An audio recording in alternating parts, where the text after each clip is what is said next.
Gujarat model आर्थिक model नहीं है।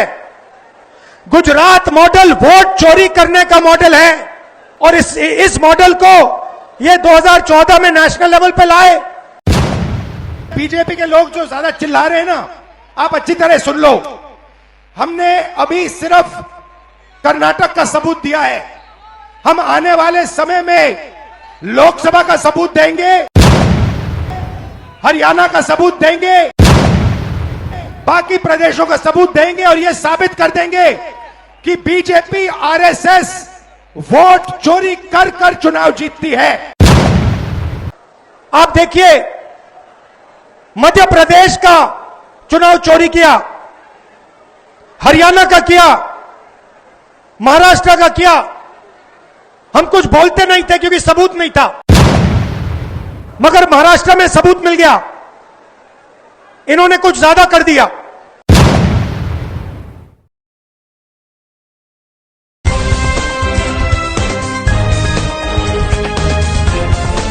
देश और दुनिया की तमाम छोटी और बड़ी खबरों के लिए हमारे चैनल को सब्सक्राइब करना न भूलें और बेल का बटन जरूर दबाएं।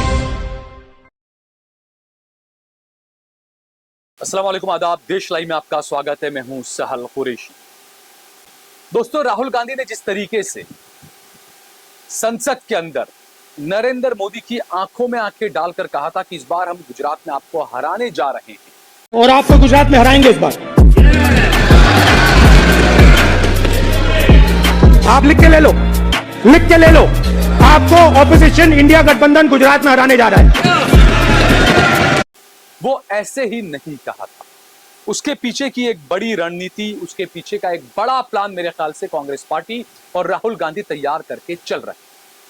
जिस तरीके से गुजरात में कांग्रेस के अंदर जान फूंकने की कोशिश कर रही है कांग्रेस पार्टी, कांग्रेस के कार्यकर्ता, दूसरी तरफ बिहार की धरती पर वोट अधिकार यात्रा, मत अधिकार यात्रा राहुल गांधी और तेजस्वी यादव निकाल रहे हैं।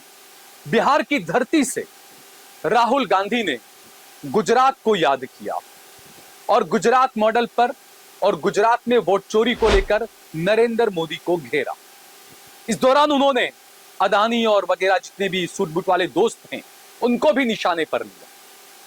हम सबको पता है कि वोट चोरी को लेकर जिस तरीके से कांग्रेस पार्टी ने जो आरोप लगाए, जिस तरीके से प्रेस कॉन्फ्रेंस की राहुल गांधी ने, लेकिन वो प्रेस कॉन्फ्रेंस सिर्फ एक कर्नाटका को लेकर, कर्नाटका के अंदर एक विधानसभा सीट पर किस तरीके से वोट बढ़े, किस तरीके से डुप्लीकेट वोटर्स वहां पर थे, किस तरीके से एक ही इंसान ने दो जगह पर वोट किया, ये तमाम खुलासे राहुल गांधी ने उस प्रेस कॉन्फ्रेंस में किए थे। उसके बाद गुजरात के अंदर मैंने गुजरात के नेताओं के कई इंटरव्यू किए और मैंने उनसे ये पूछा था कि राहुल गांधी जो दावा कर रहे हैं गुजरात में हम बीजेपी को हराएंगे, क्या ये दावा कहीं ना कहीं गुजरात में भी वोट चोरी की एक नई उसको उजागर करेगा? और राहुल गांधी ने कल इस बात के संकेत दे दिए। राहुल गांधी ने कहा कि जो गुजरात मॉडल है वो विकास का मॉडल नहीं है, वो वोट चोरी का मॉडल है। गुजरात मॉडल आर्थिक मॉडल नहीं है, गुजरात मॉडल वोट चोरी करने का मॉडल है। क्योंकि जिस तरीके से नरेंद्र मोदी लगातार मुख्यमंत्री बनते चले गए, लगातार प्रधानमंत्री बनते चले गए, लोगों ने ईवीएम को लेकर सवाल उठाए कि ईवीएम में गड़बड़ी होगी, ईवीएम में ये होगा वो होगा, लेकिन जब पूरा मामला सामने आया तो पता चला कि वोटर लिस्ट में बड़े पैमाने पर गड़बड़ी की गई थी। इस तरह के आरोप लगे। वोटर लिस्ट में गड़बड़ियों के आरोप कांग्रेस पार्टी ने और राहुल गांधी ने लगाए, चाहे वो महाराष्ट्र का मामला हो, चाहे वो कर्नाटका का मामला हो, चाहे वो बिहार के एसआईआर का मामला हो। इन तमाम मुद्दों को लेकर राहुल गांधी काफी हमलावर है। कल राहुल गांधी ने बिहार में कहा कि अभी तो हमने सिर्फ कर्नाटका को लेकर खुलासा किया है, आने वाले दिनों में हम हरियाणा और भी कई मुद्दों को लेकर खुलासे करेंगे। तो जो बीजेपी वाले और जो आरएसएस वाले बहुत ज्यादा उछल रहे हैं, उन्हें मैं बता देना चाहता हूं कि आने वाले दिनों में और भी ज्यादा खुलासे होंगे और किस तरीके से बीजेपी और आरएसएस ने वोट चोरी की है, इसके बारे में हम जनता को बताएंगे। ये राहुल गांधी ने कहा है बिहार के अंदर। आपको और भी सुनाते हैं कि राहुल गांधी ने क्या कुछ कहा है, पहले आप ये सुनिए, इसके बाद हम आगे बढ़ेंगे। बीजेपी के लोग जो ज्यादा चिल्ला रहे हैं ना, आप अच्छी तरह सुन लो। हमने अभी सिर्फ कर्नाटक का सबूत दिया है। हम आने वाले समय में लोकसभा का सबूत देंगे, हरियाणा का सबूत देंगे, बाकी प्रदेशों का सबूत देंगे और यह साबित कर देंगे कि बीजेपी आरएसएस वोट चोरी कर कर चुनाव जीतती है। तो सुना दोस्तों आपने, राहुल गांधी ने साफ कर दिया है कि गेम अभी शुरू हुआ है और हरियाणा और दूसरे कई सारे राज्यों को लेकर वो इसी तरह के खुलासे करने वाले हैं। और मुझे इस बात का जाती तौर पर, मैं अपनी बात कर रहा हूं, मुझे यकीन है कि गुजरात को लेकर सबसे ज्यादा खुलासे होने वाले हैं, क्योंकि गुजरात का जो नरेंद्र मोदी का जो टेन्योर रहा विकास के नाम का, विकास के नाम पर अहमदाबाद के साबरमती नदी के किनारे पर 10 से 12 हजार झुग्गी झोपड़ियां थी, लेकिन विकास के नाम पर उन झुग्गी झोपड़ियों को हटाया गया। ये 10-12 हजार जो झुग्गी झोपड़ियां थी, इसके अंदर तकरीबन मेरे ख्याल से 12 हजार झुग्गी झोपड़ियां हैं। अगर एक झुपड़ी में अगर 2 लोग भी अगर वोटर माने आप, तो कम से कम 25-30 हजार वोटर होंगे। जमालपुर इलाके के कुछ वोटर थे कांग्रेस के वोटर, शाहपुर दरियापुर के इलाके के कुछ वोटर थे, इसी रिवरफ्रंट के अंदर रहते थे, कांग्रेस के वोटर, क्योंकि ज्यादातर मुसलमान थे। अब विकास के नाम पर उन 12,000 झुग्गी झोपड़ी वालों को हटाया गया और उन्हें वहां से हटाकर फेंका कहां गया? वटवा के अंदर, दुधेश्वर के अंदर, यानी कि ऐसे इलाकों के अंदर उन मुसलमानों को, ये मैं बात बता रहा हूं 2008-10 के बीच में दोस्तों, हालांकि उससे पहले भी बहुत कांड हुए इस तरह के।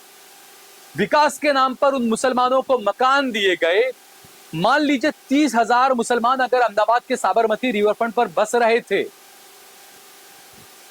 12,000 झुग्गी झोपड़ियां थी, मान लीजिए 30,000 अगर मुसलमान थे, उन मुसलमानों को विकास के नाम पर उठाकर 5-5 हजार वोटों को बिखेर दिया गया। ऐसी जगह पर उनको फेंक दिया गया कि जहां पर मुस्लिम आबादी न के बराबर और हिंदू आबादी 70% या 80%, और वहां पर आपने ले आकर 5,000 मुस्लिम वोट को बिगाड़ दिया। विकास के नाम पर गुजरात में ऐसा बड़ा खेल हुआ है।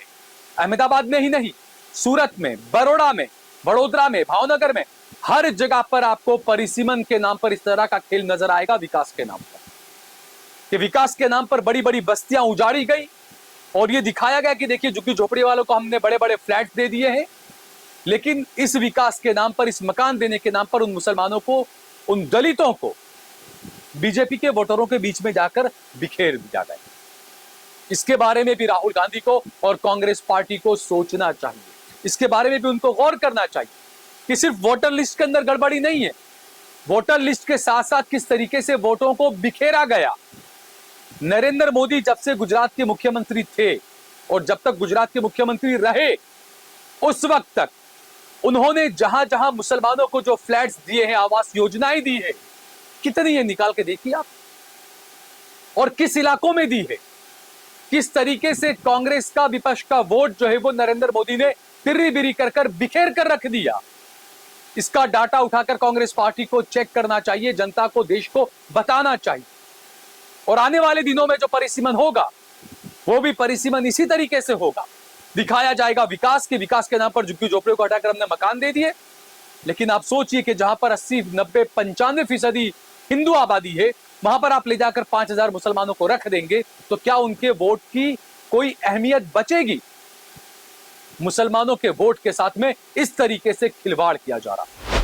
बंच ऑफ थॉट एक ऐसी किताब थी, बताया जाता है कि इस पर पाबंदी लगी हुई है। इस बंच ऑफ थॉट के अंदर यह कहा गया है कि मुसलमानों से उनके वोट देने के अधिकारों को छीन लिया जाए।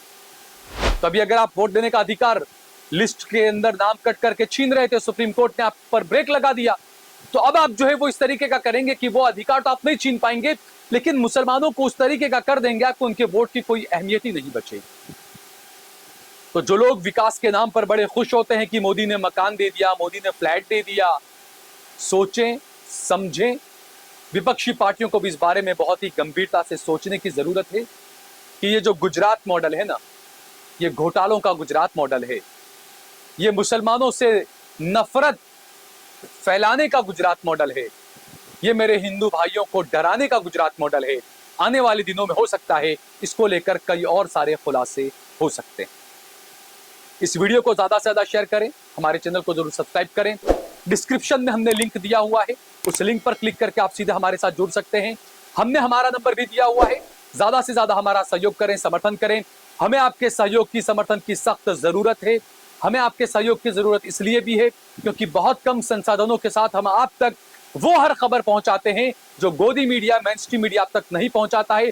आपके सरोकार की खबर हम आप तक पहुंचाते हैं, इसीलिए हमें आपके सहयोग की और समर्थन की जरूरत है। ज्यादा से ज्यादा हमारा सहयोग करें, समर्थन करें। जय भारत, जय हिंद।